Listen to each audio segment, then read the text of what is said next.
Hey, it's Sean. Real quick before we jump into this week's episode, please remember to follow Some Assembly Required by tapping the icon inside the player you're currently listening on. Also, if you enjoy this episode, please share it with someone that you think might enjoy it too. Right, let's take the plunge and jump in.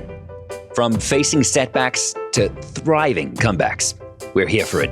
And something as simple as sleep can make all the difference to your comeback.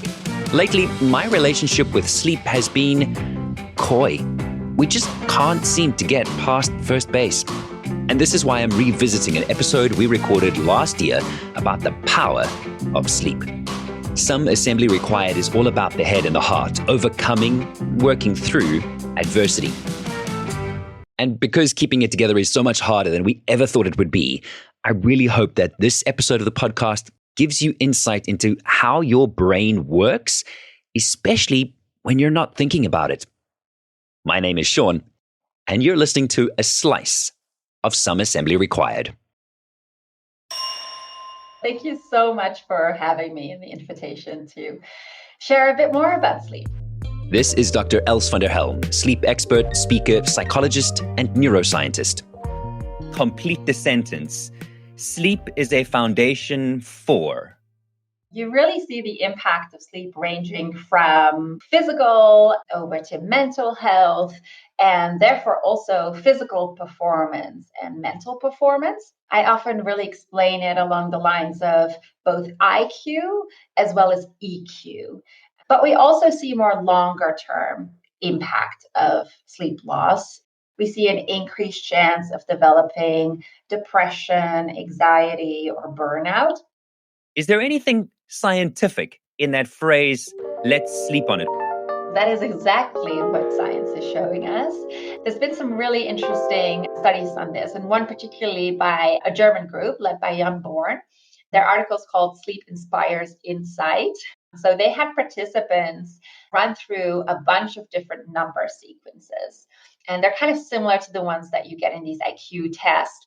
So they had participants go through a bunch of these sequences. There was actually a hidden rule in these sequences. And if you figured out the hidden rule, you were much quicker in answering these sequences. And they found that after a night of sleep, 60% of people discovered this hidden rule. Whereas if they hadn't slept, only 25% discovered this hidden rule. What happens to our brains when we sleep? We have multiple stages of sleep, and we cycle through them multiple times a night. So when we fall asleep, we first enter light sleep, and there we have stage 1, which is really a transitional stage. Then we have stage 2, we still call it light sleep. Then we have deep sleep, or stage 3. If you read older articles, you might still come across stage 4. So that is all called non-REM sleep. And then you can already guess which stage I left out, which is REM sleep, or rapid eye movement sleep. And that's the stage in which we have the most vivid dreams. We cycle through these different stages about every 90 minutes. So in a whole night, you might have 4 or 5 cycles, depending on how long you're sleeping. The composition of those cycles changes across the night, where in the first half of the night, the cycles have much more deep sleep. But in the second half of the night, the cycles have much more REM sleep. And then what's happening in our brain and our bodies also differs per stage of sleep. What we also see is that I would call it one of the most fundamental functions of sleep. During the day, our neurons use up energy, but while they're using up energy, they're also producing byproducts in this process, including toxic byproducts. In 2013, we discovered that actually our brain isn't recycling these toxic byproducts, but it's getting rid of them and it's moving them into our lymphatic system. But only in 2013 did we discover this process exists. And later on, we discovered that this is taking place mostly during deep sleep. What are the dangers associated with not getting good quality sleep? It has all these negative downstream effects on our health. And some of them you can even see after a single night of sleep deprivation in really experimental studies. And of course, this explains some of these downstream later effects of sleep deprivation, because for instance, we know that having high blood pressure also means that you're at higher risk for certain dementias.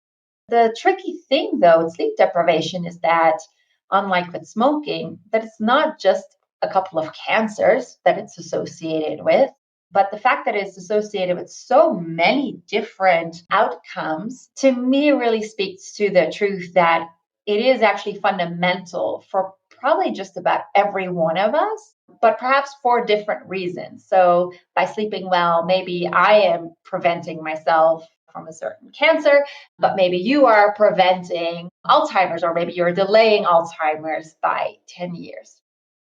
How would you suggest I pick myself up after having a bad night's sleep?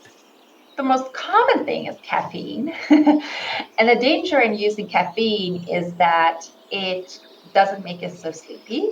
And it can still then interfere with our sleepiness in the evening. And it differs from person to person. The caffeine has kind of less and less impact on performance as we use more of it. It's not just coffee, but it's also in Coke, in tea, chocolate. So I think that's really something to be aware of. It can really help to exercise a bit, get your blood flow going. And if you have time for it, a nap. That's kind of the sure way to then again boost your performance the rest of the day. Thank you for listening to this episode of Some Assembly Required. You can listen to the full, unabridged episode, which is titled How to Sleep Better and the Downside of Alarms with Dr. Els van der Helm right now. Just search for it in your playlist. I should also tell you that Arianna Huffington's Thrive Global named Els one of the top 5 sleep experts in the world.